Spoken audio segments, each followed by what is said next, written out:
mais uma semana de um mercado extremamente pesado, né? Ditado por um juros longo que não para de subir. Os Estados Unidos está pensando no lado deles com certeza. Mas eu queria trazer esse dado que eu achei muito interessante, que isso muda o jogo, não hoje, de novo, é uma coisa a médio prazo, mas muda muito o jogo. Termômetro para guerra, petróleo e ouro. Que engraçado, né? O juros americano sair de 4,65 e ir para 5 e o ouro subir 3% na semana. A Venezuela tem um potencial gigante. Ela poderia ser a nossa Arábia Saudita das Américas, já pensou isso? Muito boa tarde a todos, mais um resumo semanal de mercado. Eu, Rafael, aqui com meu sócio e amigo Thiago Pedroso, vamos tentar resumir aqui de forma sucinta, leve e divertida os principais acontecimentos da semana em um take mais macro, tá, pessoal? Antes de eu passar para você, Pedroso, eu queria fazer um adendo. Exatamente um ano atrás, foi soltado um artigo pela Bloomberg falando que tinha 100% de chance dos Estados Unidos entrar em recessão no segundo semestre de 2023. E hoje, a expectativa de crescimento de PIB dos Estados Unidos no terceiro tri, né, o que acabou de passar, é de 5,4% anualizado. Realmente impressionante. Só queria comentar com vocês que ninguém sabe absolutamente nada. E em meus poucos anos de mercado, quase 6 anos, eu aprendi duas coisas: humildade e paciência. Tá contigo, Pedroso? A hora que o relatório falar que vai crescer, que não vai ter mais recessão, aí a gente acredita que vai ter recessão, né? Mas vamos lá, semana com dólar caindo ali 0,12%, Ibovespa caindo até agora, aqui já são perto de 1 da tarde, 2,59%. Nasdaq caindo 3,01 na semana e S&P caindo 2,32. Ou seja, no geral foi uma semana mais negativa, tem dois grandes motivos. Um, você vai comentar, né, o estresse lá no juros americano, e o outro continua sendo a guerra, que continua deixando o mercado apreensivo. Você colocou de falar do Biden, da fala dele ontem ou não? Acho que pode comentar, Pedroso. E bom que você passou pra mim que, pô, guerra, né? Cara, difícil o pessoal, né, dormir posicionado. Então hoje parece ser um dia ruim, né? Não é à toa que os índices globais estão caindo, o petróleo está subindo, mas o juros está meio que estabilizado, né? Enfim, Pedroso, muita chamada de margem que a gente está vendo no mercado, tá? Stop atrás de stop, que retroalimenta esse movimento, né, de alta nos juros e queda nas bolsas, que ainda tá leve, né? Pra você levar em comparação proporcional. Até ontem à noite o Biden ele fez um pronunciamento, né? E ele meio que chancelou que Israel ele invada lá Gaza e que controle aquela região. E ao mesmo tempo ele já ameaçou todo mundo ali, né? Falou para ninguém se envolver na guerra, já ameaçou o Putin também, que se ele atacar algum país da OTAN, os Estados Unidos vai intervir. Então, basicamente, o mercado hoje preocupado, não sabe o que vai vir no final de semana, se eventualmente Israel pode ou não invadir Gaza e se pode ter alguma retaliação dos países árabes vizinhos. Então, essa é a grande questão hoje, mas o mercado deve ficar com foco nessa história da guerra ao longo dos próximos dias ainda. E aí, voltando aqui para o Brasil, né, Boletim Focus essa semana, eu tô subindo aqui, o único dado que ele teve alteração foi do dado de inflação, de restante, provavelmente os economistas tudo esperando que vai acontecer, né, muita coisa acontecendo ao mesmo tempo, guerra, Estados Unidos, tudo, então eu tô esperando para fazer revisões, mas inflação saiu o dado, já na semana passada eu tinha comentado, foi melhor do que o esperado, e o Boletim Focus colocando o IPCA dentro da meta de inflação para esse ano, né? Tá fechando em 4,75%, que é exatamente o topo da meta, mas ontem a Petrobras anunciou redução no preço da gasolina em 4% e aumento de diesel em 6,6%. O net disso tudo é positivo para a inflação, ou seja, a gente teria ali um decréscimo na inflação ainda para esse ano por volta de 0,1%. Ou seja, a gente teria ali uma inflação encerrando o ano, provavelmente ali por volta de uns 4,65, que aí já seria um pouco abaixo do topo da meta de inflação, considerando as quedas nos preços de combustíveis. Aí só comentando rapidinho aqui, o mercado fez uma leitura meio confusa, né? Subiu o diesel, caiu gasolina, o mercado achava que não precisava ter feito corte na gasolina agora, porque tem muito risco no radar, tem a guerra estourando lá fora. Mas o mercado também não fez uma leitura tão negativa, porque no outro ponto teve alta do diesel. De qualquer forma, aqui vai ser positivo para a inflação, vai ajudar ali no final do ano. E até, Pedroso, como você comentou de guerra, eu acho que os dois principais termômetros aqui para entender os sentimentos dos investidores é o petróleo e o ouro. O petróleo porque, 30% do transporte mundial de combustível, petróleo, etc., passa pelo Estreito de Hormuz, né, que fica no Irã. Eu até estou Então, subindo aqui a cotação, a variação de preço do petróleo. que subiu essa semana 2,41%. A gente viu que desde lá do fundo, que foi quando iniciou a guerra, o petróleo deu uma subida boa. Deu uma subida boa que mostra, né, uma certa tensão. E o ouro também, né? O ouro que no mês de outubro sobe quase 10%. E é engraçado que o ouro sobe mesmo em ambiente no qual o juros americano, em 5 dias, tem uma alta de 30 pontos. Né? Uma alta de país emergente. País super emergente, para ser super honesto, né?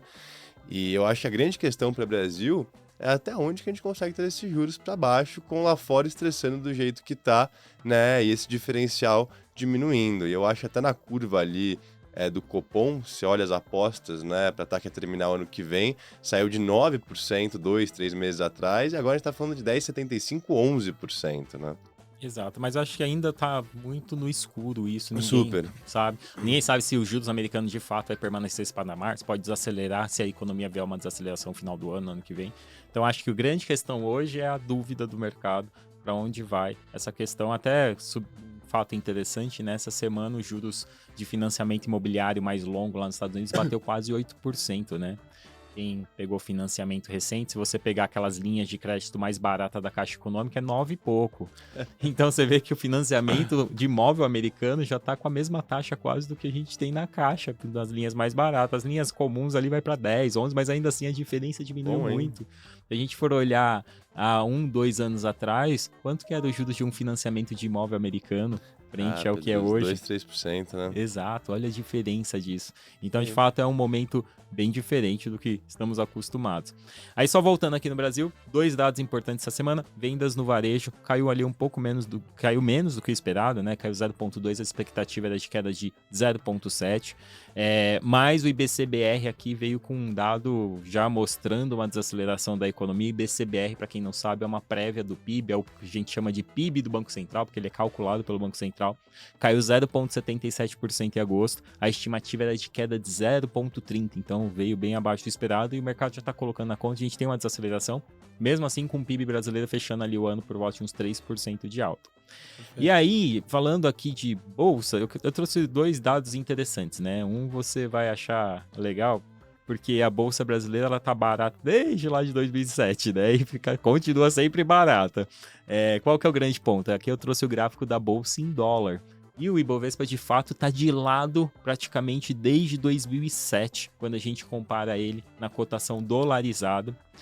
Mas, ao mesmo tempo, hoje o Brasil ficou num nível de preço bem descontado. Então, acho que o grande pulo do gato aqui não é olhar o Ibovespa, porque ele tem as suas questões ali específicas, ele é um pouco poluído por commodity, mas olhar individualmente. De fato, a Bolsa Brasileira está barata e quando você olha individualmente, você tem boas empresas negociando a níveis de preço descontado. Então, quando você faz essa análise, sim, tem muita coisa interessante, empresas boas, setor financeiro, por exemplo, Itaú, negociando níveis de preço que a gente não via há muito tempo quando a gente avalia a questão de múltiplo. E aí, esse gráfico aqui é um gráfico do Morgan Stanley, que mostra aqui 2 variáveis, né? Que é o price book, né? Que basicamente é o preço da ação dividido pelo seu valor patrimonial, e o outro é o ROI, né? Que é um indicador ali que mede a capacidade de uma empresa que tem de gerar valor sobre o seu patrimônio líquido. E olha que interessante, né? Quando a gente avalia esses 2 pontos, e aí a gente considera aqui o índice da Bolsa Brasileira, o Brasil hoje é a bolsa mais barata entre todas essas bolsas que vocês veem lá dentro desse gráfico, né? Então a gente negocia ali mais ou menos com 1,5 vezes preço, valor patrimonial, e com mais de 22, 23 vezes praticamente, 23% de ROI ali sendo negociado. Então, o Brasil de fato está barato, mas o grande ponto é que com todo esse estresse, com todas as condições de questão fiscal interna, né, é difícil a gente achar que o Ibovespa como todo pode subir, mas individualmente essa análise é muito válida. Então, e aí aqui, até, Pedroso, a seleção do ativo faz grande diferença. Um fato curioso para você, se a gente tirasse Petrobras do índice Ibovespa, né, a bolsa esse ano estaria negativa? Sabe responder isso? Não, com certeza estaria negativa. Estaria caindo 11%. Né? Se a gente tira uma empresa, que é a Petrobras, que né, em janeiro era aquela que era o patinho feio por causa do governo Lula e etc., nossa bolsa estaria caindo 11%. Hoje sobe 7%, né? Isso em moeda local. Acho que você não tem isso, mas você tem aí quanto que a Petrobras subiu esse ano? A Petrobras subiu 67% esse ano. 67%. Banco do Brasil subiu 48% esse ano. Ibovespa subiu 7%. tá? E Ibovespa, desculpa, sem Petrobras e sem Banco do Brasil, caiu 11%. Eu imaginei. Sem os dois, Sem os desculpa, dois. sem os dois, tá? Sem os dois. De fato, assim. Mas aí você tem que fazer esse filtro, né? Excluindo os dois, que foi um caso muito específico, que estavam amassados porque teve a eleição, então todo mundo ficou com medo. Petrobras caiu logo depois da eleição, Banco do Brasil também. Eles ficam no passado, Exato. né? E aí quando veio ali o cenário do Lula assumir, todo mundo falou, opa, não tá sendo tudo aquilo que eu achei. Veio o reajuste de Petrobras, Banco do Brasil não teve nenhuma mudança drástica, então todo mundo falou, tá barato. Então você teve esse movimento. E por um lado, não, né? As outras empresas privadas, você olha, por exemplo, Banco Itaú ficou bem de lado nesse período, mas a qualidade é impressionante. E o principal detrator esse ano tem sido a Vale, né? A Vale é o principal isso que tá detrator. puxando pra baixo a nossa bolsa, né? Acho que tá caindo quanto? 30% no ano, não é isso? A Vale, se eu não me engano, aproximadamente. Na verdade, o movimento de queda da Vale aconteceu ali entre o início do ano até março, abril, e depois a Vale pegou um movimento bem lateral. Tá caindo aproximadamente uns 30% esse ano. Isso aí. Caindo isso aí mesmo. Aqui, só para terminar a minha parte, queria trazer primeiro aqui um dado que eu acho interessante. A gente falou de petróleo e essa semana saiu uma notícia que os Estados Unidos aliviou as sanções contra a Venezuela, né? Mas qual que é o impacto disso no mercado de petróleo? No deserto pequeno, a Venezuela tem as empresas muito sucateadas por conta de tudo que aconteceu lá e também por conta das restrições e embargos, né? A Venezuela hoje produz muito pouco petróleo se você for considerar o potencial que ela tem de produção. Sobre o todo, não é tão pouco, ela produz uns 700 mil barris, vai chegar agora com a produção adicional 1 milhão de barris por dia, não é tão pouco se você for considerar a média do mundo, né? Mas pro potencial que a Venezuela tem, isso é pouco. E aí eu trouxe aqui um mapinha que mostra a Venezuela hoje, ela é o país que tem as maiores reservas de petróleo comprovada do mundo. Então a Venezuela hoje tem mais de 300 bilhões de barris em reservas comprovadas. Isso aí, só para você comparar com o Brasil, a gente tem 12,7 bilhões. Então a Venezuela é quase 3 vezes maior que o Brasil, ali umas 26 vezes maior que o Brasil. E um pouco maior que a Arábia Saudita, e maior, né? do que a Arábia Saudita. 266 milhões da Arábia E Saudita. o interessante aqui é o seguinte, o petróleo da Venezuela, diferente do nosso aqui do Brasil, que é o pré-sal, que você tem toda aquela estrutura para poder, ele é a maior parte do petróleo, ele é onshore, ele é um petróleo fácil de ser extraído, né? Considerando, por exemplo, o nosso problema aqui, né? A Petrobras teve que ir lá em águas profundas fazer, e o custo de extração com o investimento, ele tende a ser baixo. Pra você ter ideia, o custo de extração de petróleo da Arábia Saudita dá por volta de $3 por barril. Ou seja, a Venezuela tem um potencial gigante. Ela poderia ser a nossa Arábia Saudita das Américas. Já pensou isso? Se não fosse todos os problemas políticos, populismo que existiu lá durante muito tempo. Podia ser Dubai das Américas. Não é Balneário Camboriú, Dubai. Seria Venezuela. É uma pena, mas a Venezuela hoje está nesse estado. Mas só a virada de chave pode mudar muita coisa. E aí eu trouxe uma notícia aqui que saiu no Brasil Journal, não, que tem uma petroleira, que inclusive essa petroleira tem uma operação grande no Brasil, ela é negociada fora do país. Estocolmo, se eu não me engano, na Bolsa de Estocolmo é negociada essa petroleira. E ela comprou já uma participação da Novonor, né? Quem não conhece a Novonor é a empresa que hoje a antiga Odebrecht, a empresa que controla ali as operações da antiga Odebrecht, que está em recuperação judicial. E ela comprou da Novonor uma operação de um campo de petróleo por um nível de preço absurdamente barato, por volta de 11 mil milhões de dólares, que tem reservas de mais de 1 bilhão de barris já comprovado, né, de óleo bom, e ali por volta de 8 bilhões de barris totais, que ainda tem que avaliar o que faz sentido ou não, o que seria óleo bom ou não. Mas só para efeito de comparação, a PetroRio hoje, que tirando a Petrobras, eu acho que é a maior de empresas privadas ali que exploram petróleo, ela tem 800 milhões de reserva comprovada. E é interessante que o fluxo, se de fato a Venezuela seguisse com uma eleição mais clara, democrática, ele pode virar muito rápido e pode ajudar muito a Venezuela como país, mas também poderia ajudar muito o mundo como produção de petróleo, né? Imagina, por exemplo, amanhã uma Venezuela tendo produção de petróleo similar a que é uma Arábia Saudita, de 11, 12 milhões de barris por dia, o impacto que isso teria no mercado a médio prazo. Só um adendo aqui, isso é uma coisa que tem um período relativamente longo, talvez daqui a alguns bons anos, né? Mas, se de fato isso acontecesse, o mercado poderia projetar isso para o futuro e isso já teria um ajuste. E os Estados Unidos não é nada bobo, tá vendo os problemas gigantes que ele tem no Oriente Médio, ele tá vendo a Arábia Saudita se afastando dele.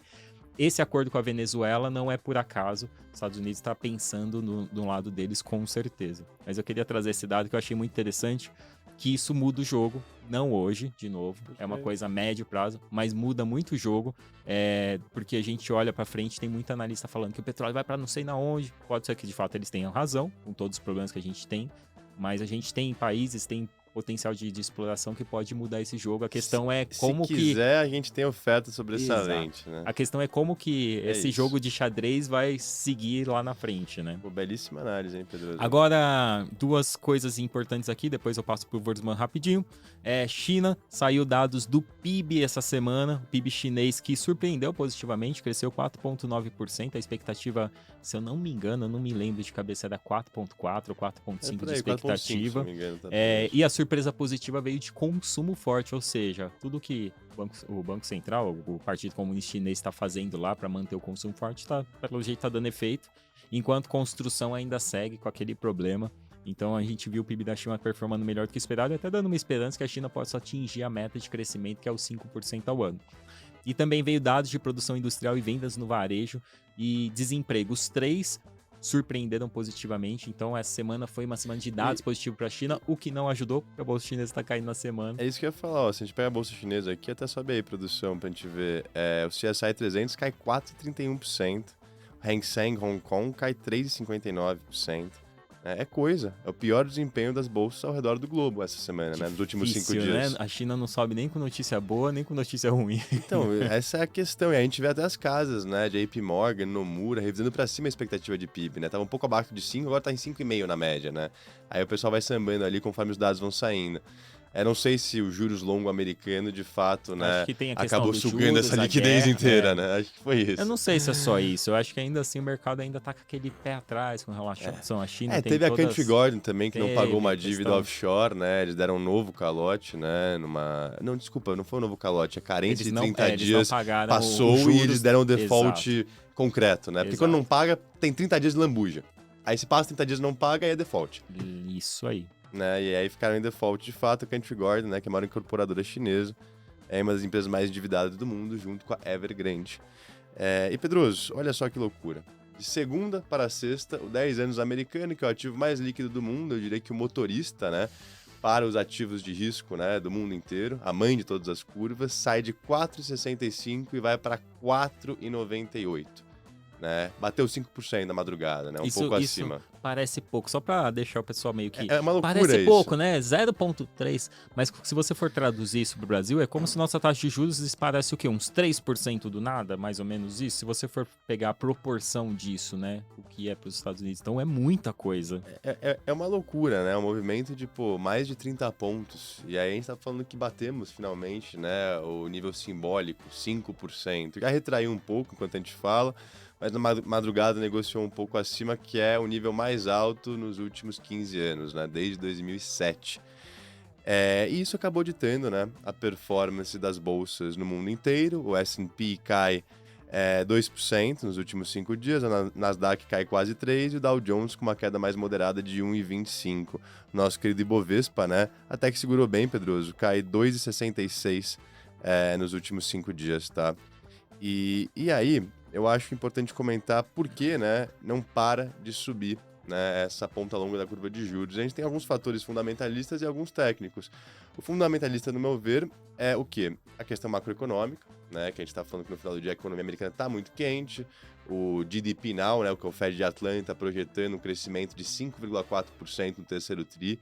Né, se a gente coloca ali no ano, a gente deve estar falando de um crescimento entre 2% a 3,5% para os Estados Unidos no ano de 2023, né, que é algo que ninguém previa. E aí saiu vendas no varejo essa semana, né, dobro da expectativa, produção industrial muito acima do dobro da expectativa, né, uma coisa impressionante também, e mostra que o pessoal sai comprando e talvez isso deixe a inflação mais pegajosa olhando para frente. Não é à toa, Pedroso, que fazia tempo que a expectativa de inflação nos Estados Unidos não saltava, a inflação implícita.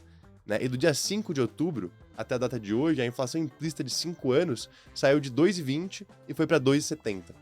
Tá? Um baita movimento. Até engraçado que o juro real ele se manteve um tanto quanto estável essa semana, porque, né, esse aumento da expectativa da inflação de fato ficou páreo a páreo ali com o aumento do juros nominal, né? Uma pergunta da sua opinião. O que você acha que mais teve impacto essa semana no mercado? Guerra ou juros americanos? Pra mim é juros. Eu também Pra mim tenho é essa juros. impressão também. A gente vê o discurso muito em cima dessa história da guerra. E, na minha opinião, 99% do estresse do mercado tá vindo de juros americanos. A guerra não tá trazendo um O que eu estresse acho, tão grande, de novo, não. igual a gente falou, termômetro pra guerra, petróleo e ouro. Que engraçado, né? O juros americano sair de 4,65 e ir pra 5 e o ouro subir 3% na semana. Né? Ok, eu comentei que a inflação implícita subiu também, então o juro real ficou meio que de lado, né? Até Sim. caiu um pouquinho, que ajuda o ouro em tese. Né? Mas acho que a guerra tá precificando esses dois ativos, petróleo e ouro. Mas se a gente olha a bolsa, né, que, pô, é o que o pessoal olha e, né, os bonds, a renda fixa, o que tem ditado é a ponta longa da curva americana, que tem esse fator, né, macro muito quente, que cria uma pressão inflacionária e uma incerteza quanto à boa conduta da meta do Fed de 2%, né, quando que a gente chega lá. E tem a questão fundamentalista também, que é o fiscal, tá? De novo, eu vou ser repetitivo que eu comentei isso na última vez. Os Estados Unidos vai registrar um déficit nominal esse ano de 8% do PIB. É o maior déficit em um ano que não houve uma recessão. Né? E aí tem o Biden pedindo mais 105 bilhões de dólares para o Congresso para dar em apoio ali para a Ucrânia, Israel e Taiwan. E aí tem um Congresso que não tem nenhum um Arthur Lira, né? Não tem nenhum presidente da Câmara.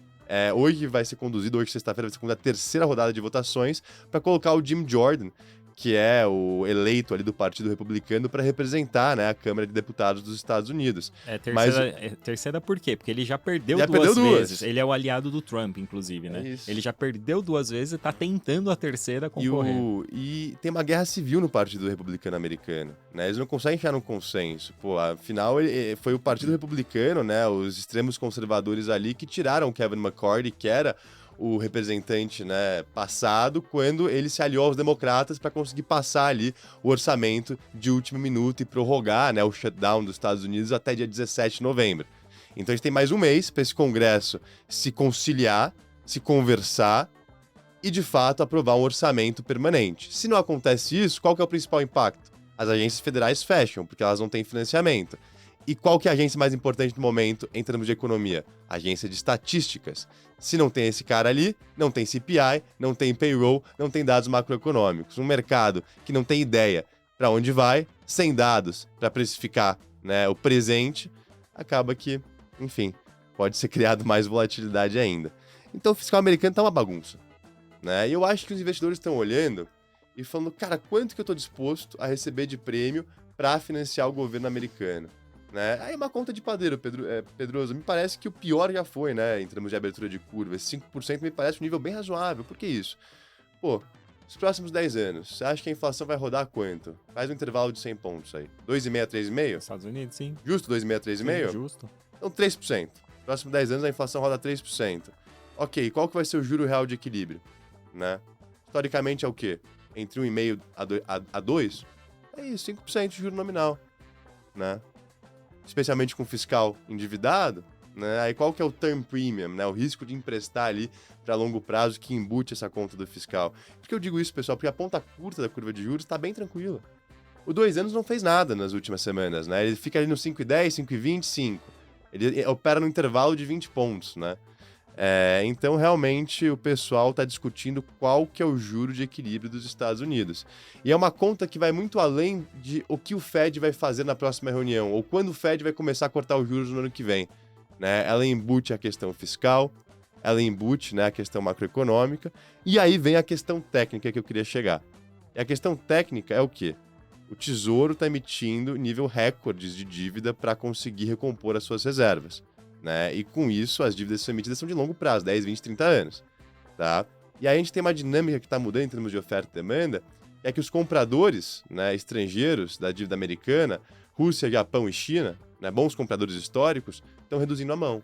Estão indo para outras moedas, estão diversificando as suas reservas. Nada também muito expressivo, mas pô, mais oferta, menos demanda, taxa para cima, preço para baixo. Né? Mais ou menos essa a conta.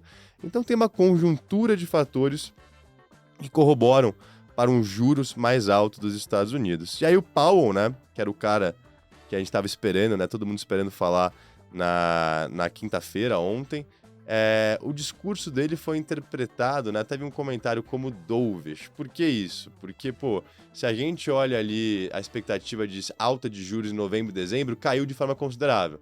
O Powell tirou por completo, né, a alta de novembro, que tinha pouquinho na curva também, mas ele descartou, deu a entender que descartou. Falou que não vai descartar, né, em tese, uma alta adicional, mas não colocou muita ênfase nisso. Né? O que ele colocou ênfase é que o Fed vai continuar com juros altos até o tempo que for necessário para trazer a inflação de volta a 2%.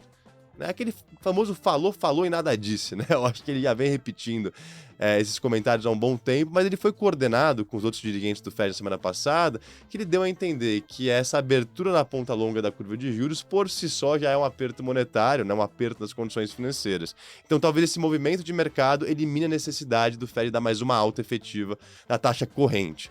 Tá? Lembrando aqui, pessoal, quem precifica, né, as condições financeiras somos nós, os agentes econômicos.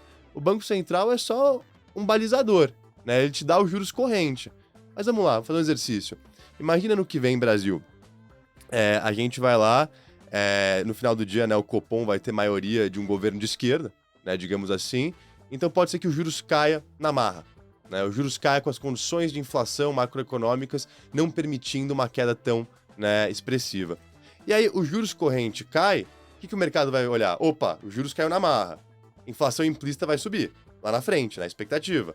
Se a expectativa de inflação sobe, os juros futuros também sobe. Então, o medo de qualquer banqueiro central é você cortar os juros antes da hora e acontecer o efeito contrário. As condições financeiras apertarem. Né? Porque você pega um empréstimo, Pedroso, há 5, 10, 20 anos. Não pega um empréstimo há um mês, né? Há 6 meses. Que é o que o Banco Central controla, em tese, né? É muito delicado, né? Por isso que o Banco Central, ele trabalha com credibilidade, né? O mercado tem que apostar que o que ele fala é verdadeiro, que aí ele precifica de fato. Se o mercado não liga ao Banco Central, ele pode precificar o que quiser. E aí cria uma bagunça. A gente tá no meio termo agora, né? O mercado tá precificando o que é, o banco tá tentando controlar. Mas até lá fora, Pedroso, o mercado meio que ficou viciado naquela questão do Fed Pivot, né? Sim. Até alguns meses atrás, pô, tinha 100 pontos de corte precificado para esse ano. Esse ano na curva, como assim, né? A gente nunca entendeu isso. A gente já falou isso há um tempo, que era uma loucura. E por que isso? Porque toda vez, né, que a economia americana mostrava algum indício de desaceleração, o Banco Central, nos últimos 15 anos, abaixou os juros de forma agressiva, porque a inflação não era um problema. Hoje, a inflação é um problema. O Banco Central não pode, né, abaixar os juros de forma expressiva se tiver indícios de desaceleração. Né? E aí tem aquele cenário de estagflação, que é aquele cenário caótico, né? Que, enfim, eu acho que a gente já comentou no passado. Aonde eu quero chegar? Mais uma semana de incerteza, mais uma semana de um mercado extremamente pesado, né? Ditado por um juros longo que não para de subir. E em meio a essa incerteza, tanto no Brasil como nos Estados Unidos, a gente tem 2 ativos que rendem bem acima da inflação corrente até a expectativa para os próximos anos, que seriam os juros de curto prazo brasileiro e americano, a CDI e o Fed Funds Rate, né? Então fica a dúvida, né? Por quanto tempo cash vai continuar sendo king, né? Enfim, não sei responder. Eu diria que no Brasil, a gente já começa, se for olhar renda fixa especificamente, né? Os juros de curto prazo ainda tá ótimo, mas a gente já tá vendo o início do ciclo de queda de juros, diferente dos Estados Unidos que ainda não começou. Mas aí o início do ciclo de queda e esse estresse na curva longa te dá a opção de você já fazer uma alocação mais longa em renda fixa travando uma baita taxa. É isso. Que provavelmente que quem fez isso não vai ter. Até agora tá ali no 0 a 0, né? Ele não capturou o ágio. Não capturou o ágio, mas capturou uma taxa enorme. Capturou o carrego. Ele tá carregando um rendimento muito alto. Perfeito, não, tá corretíssimo. E... Mais alguma coisa lá de fora, Wurzman? Pedro, vamos encerrar. Só a última adenda, eu tenho né, uma coisa importante, a temporada de resultados, né, que a gente não falou. Boa, né? Temporada de resultado primeiro. Acho que vale a pena comentar 2 empresas, né? Netflix e Tesla, que tiveram os movimentos mais agudos no mercado. Começando com Netflix, maior alta intradiária desde janeiro de 2021. Subiu 16% ontem, tá? Netflix que divulgou um número de assinantes de 8 milhões no último trimestre. Foi 4 vezes o número do trimestre anterior e ficou bem acima da expectativa de lucro e receita, né? E por que isso? Pô, os caras estão acabando com compartilhamento de senha e a gente está sendo obrigado a pagar mais uma nova conta. E está dando super certo, que a demanda continua bem inelástica, né? O pessoal não está deixando de pagar. E também fizeram uma assinatura mais barata com anúncios, né? tá tendo um engajamento ali de um público mais baixa renda. Então deixaram mais democratizado ali, acho que 50% do preço, se você quer ter anúncio ali. Então, pô, eles estão conseguindo trazer novos assinantes, que era a principal preocupação ano passado, né, alguns meses atrás, para a companhia. E aí a Tesla, Pedroso, caiu 10%, né? Pra você ter ideia, a Tesla já caiu mais de 10% em 31 pregões. Né? Esse foi o 31º que caiu mais de 10% ontem, né?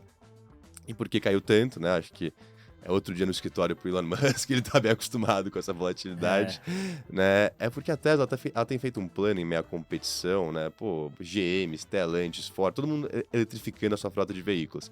Ela tá baixando agressivamente os preços para conseguir comercializar em massa. Ou seja, perde a margem, mas ganha no volume, ganha na escala. E pro trimestre passado, essa estratégia deixou a desejar, né? Eles ficaram aquém em termos de lucratividade, em termos de faturamento, e principalmente ficaram aquém em termos de margem operacional. A margem operacional da Tesla no passado rodou 17%. No terceiro TRI estava 8%. A margem de uma montadora tradicional é mais ou menos 7,5%. A Tesla que sempre teve esse prêmio no mercado porque a margem dos caras era maravilhosa, né? Então, um mercado um pouco cético. Não acho que a tese de longo prazo da Tesla acaba simplesmente por causa dessa divulgação de resultados, mas é importante comentar. Legal. E eu tenho uma notícia importante pro Brasil, né? Pro mundo talvez não tanto. Mas, final de semana, primeiro turno de eleição na Argentina. Isso é legal mesmo. Depois sobe a fotinha dos legal. 3 candidatos, que são belíssimos, são muito bonitos. Mas a gente tem 3 candidatos principais. Em algumas pesquisas, né? Saiu a Atlas Intel agora, que é aquela pesquisa famosa que fez o mundo inteiro, que acertou nos Estados Unidos e tal. Tá dando o Massa, que é o governista, né? Ele era ministro da economia do atual governo, que é peronista. Então tá dando ele, mas boa parte das pesquisas tá dando o Milley, que é aquele cara lá, eu acho que é assim que se pronuncia, desculpa se eu estiver falando errado, que é aquele cara lá que é o cara do Bitcoin, Milley, né? É Milley, isso, ele é o doidão lá do Bitcoin, então boa parte das pesquisas tá dando ele, tem uma grande probabilidade E é o segundo turno eleito. Isso, não é? Eu acho que é o primeiro... Não, desculpa, primeiro turno. Quando o Milley apareceu, é que as pesquisas estavam indicando. Agora é primeiro e as pesquisas continuam, tá bem acirrada. Por fim, tem a Buric, que é uma mulher que ela era ligada ao governo do Macri, ela mais centro-direita, que ela tá lá no último lugar das pesquisas, mas os 3 estão bem próximos, tá? A última pesquisa que saiu agora tava dando o Massa... Desculpa, essa daqui tá dando o Buric com o Milley, perdão. Confundi tudo. Tá dando Milley com 29,86% dos votos. A Buric, eu acho que é assim que se pronuncia, com 28% dos votos. E em terceiro, 27,28% do Massa. A pesquisa da Atlas Intel tava dando o inverso. Massa em primeiro, Milley em segundo e a Buric em terceiro, mas todos muito próximos um do outro. Então vai ser uma eleição muito concorrida. E torço para os nossos amigos hermanos lá para que façam uma boa escolha, né? A gente torce muito para que a Argentina consiga... Qual seria a boa escolha no seu ver, Pedroso? Sinceramente, eu não tenho ideia, eu não tô participando. Então, pô, como é que você quer que os caras tenham ideia? Eu acho que eles devem estar acompanhando mais próximo do que eu, né? Tô brincando com você. Eu diria, do meu ponto de vista, que o atual governo não é a boa escolha. Se eu fosse argentino, eu votava no Milley. Eu ia dar o voto pro cara. Talvez, ele é um pouco extremo. Pro Brasil, ele não é um bom candidato, tá? Ele quer encerrar os acordos que tem junto com o Brasil, então ele é um cara que pro Brasil, do ponto de vista, a Argentina é um grande parceiro comercial nosso, né? Pro Brasil ele não é um bom candidato. Quanto que os caras devem pra gente? Se for para a Argentina, olha, não sei, eu acho que a Argentina não tem uma dívida muito grande. Outro dia eu vi que a Venezuela é 3,5 A Venezuela e Cuba têm dívida muito alta com o Brasil e alguns países da África. Essa coisa de parceria comercial quando é só uma avenida, né? Não, mas única a Argentina e não é um grande de mão comprador. dupla. Nossa, ela compra muito veículo, ela é um grande comprador do Brasil, principalmente produtos industrializados, mas né? A gente tem que falar mesmo. Pô, eu não, acho que 2 semanas atrás você fez sozinho, né? É isso, aí da semana passada foi feriado, a gente tava também fora do escritório, mas eu não vim em 2 semanas que eu tava lá, né? Eu fui pra Mendoza, conhecer a capital do vinho das Américas. Que lugar maravilhoso, Pedroso. Sim. Nossa, realmente, pô, a Argentina pode ter todos os problemas econômicos, mas que lugar legal, povo simpático pra caramba. Achei fantástico, recomendo, educado. Não conheço Buenos Aires ainda, quero conhecer, mas falam também que é bem em ordem, viu? Sim, sim. quando você compara muito lugar do Brasil, a Né? Argentina dá uma lavada. Engraçado isso. Inclusive, a gente fala tão mal da Argentina, né? Porque ela tem tantos problemas econômicos, mas a Argentina ainda tem um PIB per capita maior do que o do Brasil. É mesmo? Então, e ela também tem índice de desenvolvimento humano muito melhor do que o nosso. A Argentina, ela tem um. Quando que a Argentina era um baita país da América Se eu não Latina? me Era engano, década foi de na 90? década de 70 que ela Porque chegou a Argentina, a se ser. não tivesse feito isso tudo, que errou macroeconomicamente, ia ser um país desenvolvido, né? Ela chegou a ser, se eu não me engano, a terceira maior economia do mundo. Então, era pra ser um país em desenvolvido a PIB, eu não Argentina, lembro. pô. Mas ela chegou a ser um baita país Caraca. lá na década de 70, se eu não me engano. Assim como a Venezuela, né? A Venezuela já chegou a Venezuela ser um tinha dos tudo países também. com os maiores PIB per capita do mundo. É, Felizmente. pessoal, não é só ter a faca e o queijo na mão, tem que saber cortar, né? Exato. Felizmente as condições políticas locais aqui empurraram nossos amigos aqui, nossos vizinhos pra baixo. Mas, ô Pedroso, agora virou papo de bar já. Vamos encerrar. Isso Galera, bom sábado pra vocês. Ótimo final de semana em família, com os amigos. Tomem um bom vinho em nossa homenagem. Ou uma boa cerveja. Enfim, o que vocês preferirem. E semana que vem estaremos de volta. Tchau, tchau. Tchau, tchau. Bom final de semana.